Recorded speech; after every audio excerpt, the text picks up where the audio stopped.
Bangladesh cricket বোর্ডের পরিচালক হয়েছেন সঙ্গীত শিল্পী আসিফ আকবর। আর এই কারণে কিছু মানুষের শরীরে অ্যালার্জি সৃষ্টি হয়েছে। কেন অ্যালার্জি সৃষ্টি হয়েছে এই বিষয়টা আপনাদের সামনে একটু ক্লিয়ার করতে চাই। প্রথম কথা, তিনি হচ্ছেন একজন সৎ মানুষ। আর এই সৎ থাকার কারণে অনেক মানুষের অ্যালার্জি হবে, এটাই স্বাভাবিক। কারণ বোর্ডে এরকম অসংখ্য মানুষ আছে যারা বোর্ডের টাকা লুট করার জন্য, বোর্ডের টাকা মেরে খাওয়ার জন্য বসে আছে।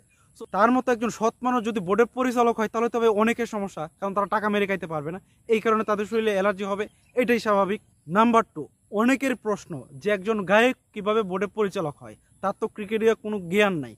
এই বিষয়টা আমি আপনাদেরকে একটু ক্লিয়ার করতে চাই। দেখুন, উনি কিন্তু একজন ক্রিকেটার, এটা হয়তো বা আপনারা অনেকেই জানেন না। তিনি কুমিল্লার হয়ে একেবারে বিভাগীয় লিগ পর্যন্ত তিনি খেলছেন। সো তার কিন্তু ক্রিকেটীয় জ্ঞান আছে। আপনারা যদি মিডিয়াতে একটু চোখ রাখেন বা সার্চ করেন তাহলে আপনারা দেখতে পারবেন অনেক বাংলাদেশের প্রবীণ ক্রিকেটাররা তিনি নিজে একজন ক্রিকেটার ছিলেন এবং ভালো ক্রিকেটার ছিলেন, সেই বিষয়ে মুখ খুলছে।